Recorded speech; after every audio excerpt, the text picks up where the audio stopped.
It's really fascinating how worlds that seem totally separate, like gaming and high finance, suddenly just collide, isn't it? Absolutely. For ages, they felt like different planets. Yeah, exactly. Mm. But the whole GameStop saga recently has just, thrown all that out. It's created this really unique situation. And that's what we want to dive into for you today. Definitely. We're seeing this potent mix, really. You've got nostalgia, for the old games, Right. then this disruptive digital currency thing, and some, frankly, quite intriguing stock market moves all around GameStop. So our mission here in this deep dive is to get past those headlines, give you a real sense of what's actually going on with GameStop. Yeah, the core dynamics. We've got some pretty compelling material to unpack to help do that. Okay, so we've really dug into a couple of key sources to bring this all together for you. First up, there's this hands-on investigation from the Austin Evans YouTube channel. Oh, yeah. Is GameStop Retro a scam video? That's the one. It gives us a real sort of boots-on-the-ground view of their whole retro games and consoles thing. And then for the finance angle. For that, we looked at an analysis from Zacks Investment Research, also on YouTube. Their video is called, Is GameStop the New MicroStrategy of Bitcoin? Okay. So that gets into the stock performance, the earnings report, and that Bitcoin news. Exactly. So, yeah, let's get started. Okay, let's kick off with this GameStop retro idea that Austin Evans checked out. The concept is basically some GameStops are focusing more on selling older stuff. Like PS2s, Wii's, that kind of classic gear. Precisely. And there's definitely a market for that, a lot of nostalgia involved. Totally. I mean, who doesn't love firing up an old console sometimes? But the video, it paints a less rosy picture, let's say. Yeah. How so? Well, the first store he went to, one that was supposed to be a retro store, Yeah. it just wasn't anymore. They changed it back or something. Not exactly a great start. Not ideal. And the second one, the actual retro store. That one had, surprisingly little stock. He saw some Wii games, some DS games. Okay. But only one actual console for sale. Just one. Wow. Okay.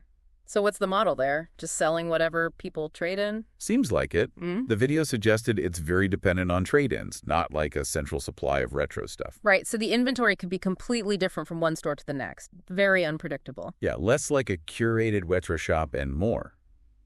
Well, whatever walks in the door that day. Which makes you think about online then. If you can't find it in the store. You check online, right. But even there, the video said the selection of retro consoles was pretty thin. Really? Limited online, too. Yeah, they basically said we got pretty much everything they had, so not a lot. Huh, okay. But the real story is probably the condition of what they bought, right? That tells you about their quality control, refurbishment. Oh, yeah. Okay, let's start with the DSA XL. Yeah. They bought that one in the store. Right. What was the deal with it? They were told it was a little beat up, hadn't been cleaned. But actually, the bottom screen was really scratched up. No SD card. Oh, dear. And it wouldn't even turn on initially. It was dead. Yikes. Not exactly plug-and-play nostalgia, then. Not at all. Makes you wonder about how they check stuff in store. Any online purchases? Any better. Uh-huh. Let's talk about the Wii U. Okay, the Wii U, it arrived, had some padding, which is something, I guess. A low bar, but okay. But it was apparently really dirty. Like, the video described it as looking like it was sneezed on. Dust bunnies, too. Ooh. It smelled funny, like your aunt's house, apparently. Plus, it still had old user stuff on it, like Profile's name, Fuzzy Buddy. Oh, wow. So not wiped properly. Nope. And the Injustice game they bought with it, Invalid Disc, didn't work. Seriously? Yeah. And they needed a specific Wii Remote Plus, which wasn't included, just to use the menus. Yeah. The console did work eventually with another game, Breath of the Wild. Okay, so it wasn't totally bricked. Right. But for, what, $114? Plus $7 for a game that didn't work is a pretty rough experience. Yeah. It really makes you question the whole refurbishment process. Yeah, definitely doesn't sound like a premium experience. Yeah. But wasn't there one console that was actually okay? The PS2 Slim. Ah, yes. The glimmer of hope. The PlayStation 2 Slim. How was that one? That one was apparently much better. Came in a proper custom box, well padded. Had stick protectors on the controller. Okay, that sounds more like it. Yeah, and it was an official, authentic controller, too. Worked fine. Generally good condition. Any issues at all? Just a minor thing. The RCA cable was a bit squashed, but usable. Overall, for $85, that seemed pretty decent. Right, and they got a game for it, too. Yeah, Final Fantasy X2 from the store. I think the host was briefly confused about, guns in Final Fantasy, but the game worked. Okay. So it can work out sometimes, maybe. Exactly. It suggests maybe their process is better for some consoles, Oh. or just wildly inconsistent. Which brings us to the OG Xbox. That one had a bit of a surprise, right? It did. A bonus item. Mhm. It arrived with some padding, and tucked inside was a DVD remote and a little receiver dongle for it. Nice little extra. Unexpected. Yeah.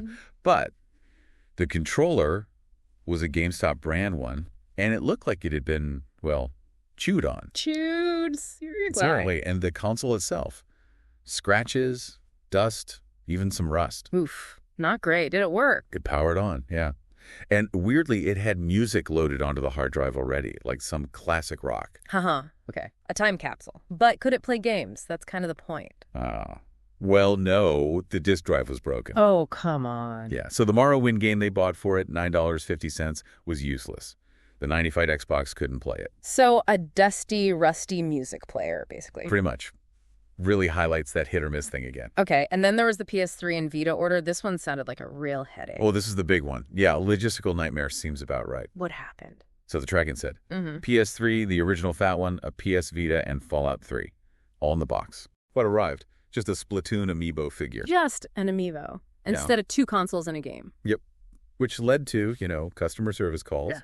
The video describes it as difficult, being put on hold, feeling like they weren't being taken seriously. Ugh, the worst. Eventually, they did arrange a reshipment, but even that wasn't straightforward.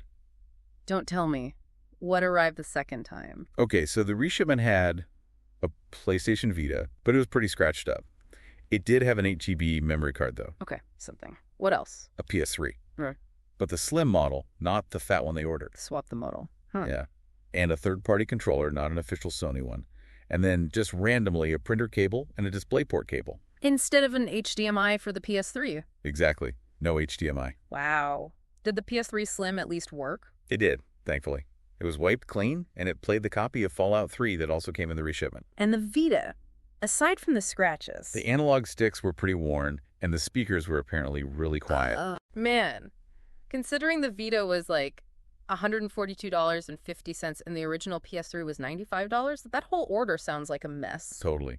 And the whole resolution process took so long it went past the normal return window, just compounded the frustration. So it really sounds like buying retro stuff from them, especially consoles, is, well, a gamble. That's the big takeaway from the video, for sure. Huge inconsistency, lack of reliable quality control.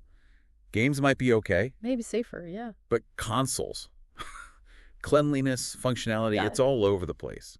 Often pretty bad. So the advice is basically, if you can find a physical retro store, check the console out thoroughly yourself before you buy it. Absolutely. Seems like very sound advice based on that experience. Okay. So that's the sometimes grim reality of the retro venture. Let's pivot now to the other side of the story, the finance stuff, the Zacks investment research analysis. Right. GameStop's stock price. It had a pretty noticeable jump recently. What was behind that? Yeah, it did. The main triggers were their latest earnings report coming out. And this is the big one, the announcement that the company can now hold Bitcoin on its balance sheet. Ah, the Bitcoin factor. Okay. How are the earnings themselves? Well, revenues were actually down compared to the previous year, but importantly, free cash flow is up. Quite a bit, apparently. And positive free cash flow is generally seen as a good sign by investors, right? Yeah. Shows the company's generating cash. Exactly. It indicates financial health, operational efficiency, that kind of thing. And obviously you can't talk about GameStop stock without, mentioning Roaring Kitty and all the craziness from before. Right, that history always looms large. Yeah. But how does this recent spike compare? Is it the same kind of thing? Well, the analyst in the Zacks video suggests maybe not entirely.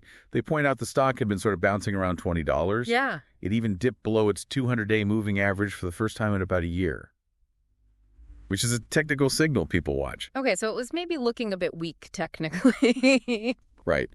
But this latest spike, they argue, might have more behind it than just, pure speculation or mean stock mechanics like the Big Short squeezes before. More fundamental reasons. Potentially. Things like the leaner operations they've put in place, that positive free cash flow we mentioned, and the fact they have a decent chunk of cash on hand. It could signal a bit of a shift in the actual business. Interesting. So what did the technical analysis show about this recent move? Any key levels? Yeah, the analyst used Fibonacci retracement levels. These are sort of price zones based on mathematical ratios where a stock might find resistance or support. Okay. And They identified potential resistance around $29 and $31. They also pointed out a price gap on the chart below where it was trading. Gaps sometimes get filled later, right? Often, yeah. Hmm. And the RSI, the Relative Strength Index, Hmm. that suggested the stock was getting into overbought territory. Meaning it might be due for a pause or a pullback. Could be. Classic signs after a sharp run-up. And what about trading volume? Was it heavy on the news? Oh, yeah. Way higher than average. Yeah. Which you expect with earnings and the Bitcoin announcement. Right. But the key point from the analyst is that this might be more than just hype this time. Maybe some substance underneath. That seems to be the suggestion, yeah. A different flavor than the previous surges. Okay, let's dig into that Bitcoin angle more. CNBC covered GameStop too, right? Something about a big private offering. Yeah, they talked about a proposed $1.3 billion private offering of convertible senior notes with a 0% coupon, interestingly. 0 coupon. Okay. And how does this tie into Bitcoin? What's the strategy?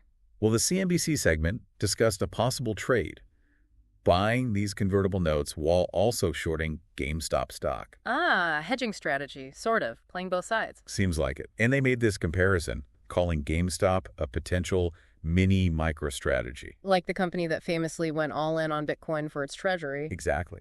Or even a mini Salem was another comparison used. Mm.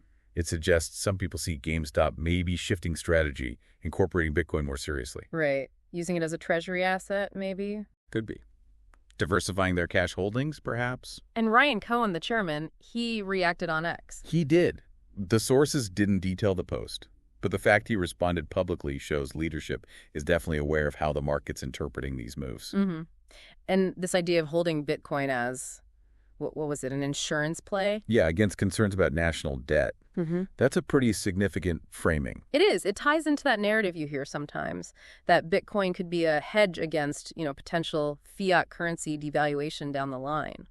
So for GameStop, putting some treasury into Bitcoin might be seen as diversifying, maybe attracting a different kind of investor who likes that strategy. Interesting. Okay, so let's try and connect these threads, because it feels like two very different stories. It really does.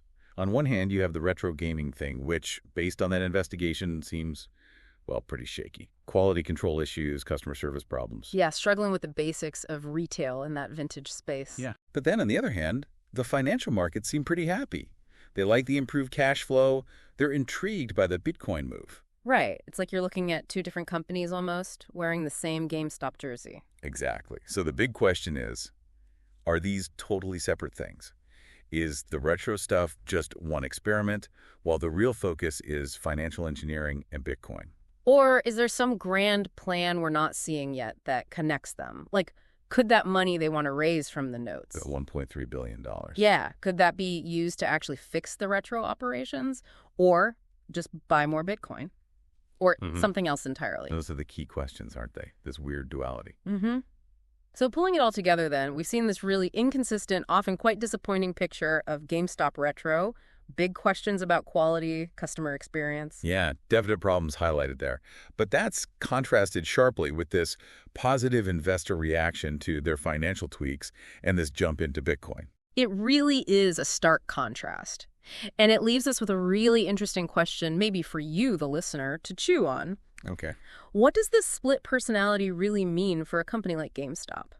Trying to manage this nostalgic past with the retro games while also diving headfirst into a pretty volatile, uncertain future with Bitcoin. What does that duality say about where GameStop is actually heading? Exactly. And what does it mean for you? Are you a gamer just wanting a reliable place to buy old favorites?